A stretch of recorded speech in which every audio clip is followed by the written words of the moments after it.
Assalamualaikum warahmatullahi wabarakatuh. Perkenalkan, nama saya Almaida Nurulita dengan NIM 19011041. Saya di sini akan menjelaskan tentang pembuatan ISO. Oke, nih teman-teman, di sini ada perkenalan dulu kita sama MISO. Ini ada sejarahnya sedikit. Miso sudah dikenal di dinasti Zhou atau di Tiongkok itu sejak tahun 200 sebelum Masehi dengan nama Chang. Kemudian pendeta Buddha membawa Chang dari Tiongkok melalui semenanjung Korea pada abad ke-7. Di Jepang, makanan tersebut disebutnya hishio atau kuki. Chang yang dikembangkan di Jepang menggunakan resep dan proses pembuatan sendiri dan menghasilkan produk yang bernama miso. Saat ini Jepang masih banyak menggunakan bumbu penyedap tradisional yang dibuat oleh nenek moyang dahulu. Nah, di sini miso adalah bahan makanan asal Jepang yang dibuat dari fermentasi rebusan kedelai, beras, atau campuran dari keduanya dengan garam. Kapang yang digunakan untuk fermentasi adalah Aspergillus oryzae atau yang bahasa Jepangnya itu kojin. Miso digunakan sebagai bumbu masak untuk berbagai jenis makanan di Jepang. Nah, ini teman-teman ada ada foto miso yang sudah jadi. Nah, di sini ada macam-macam miso nih teman-teman. Ada 4 berdasarkan bahan bakunya. Ini menurut standar JAS atau Japanese Agricultural Standard. Yang pertama itu ada kome miso. Ini miso beras, yaitu miso yang berasal dari fermentasi kedelai dan beras. Lalu ada mugi miso atau miso gandum, yaitu miso yang berasal dari fermentasi gandum dan serealia lainnya. Lalu ada mame miso, miso kacang kedelai, yaitu miso yang berasal dari fermentasi kacang kedelai. Dan yang terakhir ini ada chogo miso atau miso campuran. Jadi ini adalah campuran-campuran dari miso-miso yang ada di sini. Nah, ini dia teman-teman klasifikasi kapang yang dipakai. Yang tadi kan namanya Aspergillus oryzae, itu bahasa Cinanya Chumeijun, bahasa Jepangnya koji, bahasa Koreanya Nurugyun, itu adalah cendawan berfilamen yang tergabung dalam kelompok kapang. Jadi ini termasuk kapang ya teman-teman. Ini klasifikasinya, familinya itu Trichocomaceae, genusnya Aspergillus, spesiesnya Aspergillus oryzae. Ini mungkin teman-teman ingin lihat fotonya seperti apa. Nah, di sini ada tahap fermentasi pembuatan miso. Apa aja sih tahapan fermentasi pembuatan miso itu? Ada 2 nih teman-teman, yaitu fermentasi koji dan fermentasi moromi. Nah, ini di sini fermentasi koji. Jadi, koji ini berasal dari kabitachi yang berarti kumpulan jamur.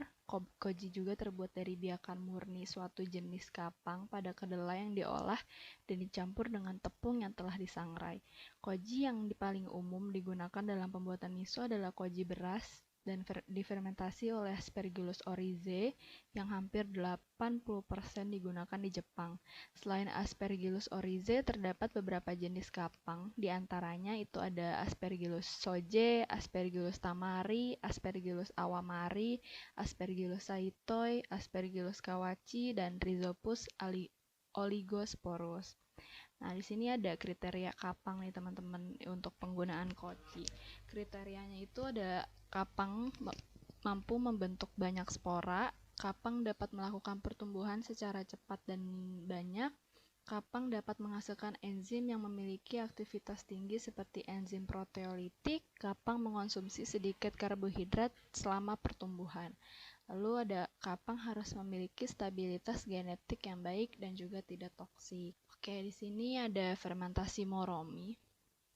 Hasil dari fermentasi kapang yaitu koji dicampur dengan garam. Mikroorganisme yang berperan adalah bakteri asam laktat halofilik dan yeast osmofilik atau toleran terhadap garam. Konsentrasi garam sebesar 16-19% sudah dapat menghambat pertumbuhan mikroba yang tidak diinginkan. Konsentrasi garam yang umum digunakan adalah fermentasi kecap di Jepang yaitu 22-25%. Hanya mikroorganisme bersifat halofilik yang dapat bertahan hidup seperti Tetragenococcus halophilus atau bakteri asam laktat halofilik disebut juga Pediococcus halophilus. Lalu Zika-Saccharomyces rawusii atau hamir toleran garam dan beberapa spesies Candida juga termasuk kelompok hamir toleran garam. Nah, di sini teman-teman ada proses pembuatan miso. Jadi, proses pembuatan miso ini gampang, nggak seperti yang dilihatnya aja. Ini bisa juga dibuat di rumah. Itu yang pertama ada rendam kedelai atau beras semalaman. Jadi, teman-teman bisa pilih mau menggunakan kedelai atau beras. Terus lalu direndam semalaman. Setelah direndam semalaman bisa direbus selama 3-4 jam sampai lunak. Nah, lalu setelah itu dikeringkan, juga langsung dihaluskan bahannya sampai benar-benar halus. Lalu setelah itu campurkan bahannya dengan koji dan garam. Koji itu adalah tadi Aspergillus oryzae-nya, lalu ada garam, dicampur. Setelah itu bisa difermentasikan.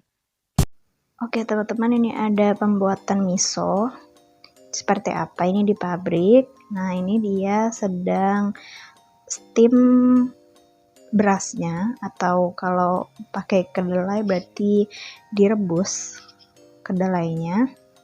Nah, ini menggunakan kain jadi sehingga tidak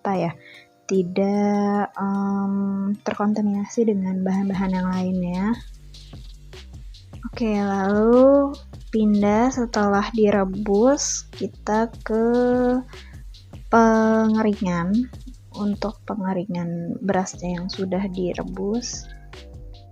Nah, ini dia dikeringin juga memakai kain sehingga tidak terkontaminasi dengan yang lainnya. Ya baik, ini siapkan kain lagi yang agak tebal. Ini kita mau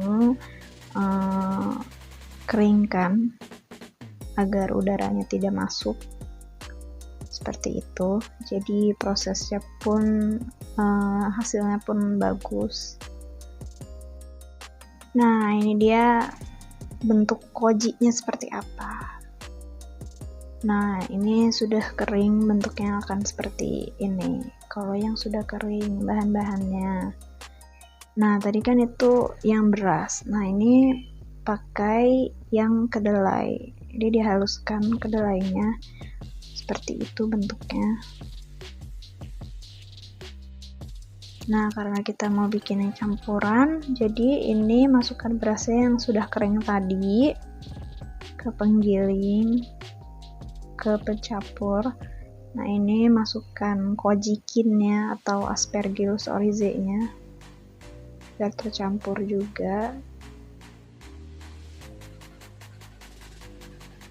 Nah, lalu ini masukkan kedelainya yang tadi yang sudah digiling terlebih dahulu. Nah, setelah itu ada proses pemadatan bahan yang tadi dipadatkan, lalu nanti kita fermentasi seperti itu. Ini bahan-bahan yang sudah dipadatkan. Nah, ini dibungkus dengan plastik biar seperti biasa udaranya tidak ada. Nah, ini dia hasil dari proses tadi. Gitu, teman-teman. Ada banyak macam-macam miso. Jadi di sini ada macam-macam juga merek-merek lainnya gitu. Ini dia misonya. Oke, terima kasih teman-teman sudah nonton video saya. Maaf kalau ada salah-salah kata. Terima kasih. Wassalamualaikum warahmatullahi wabarakatuh.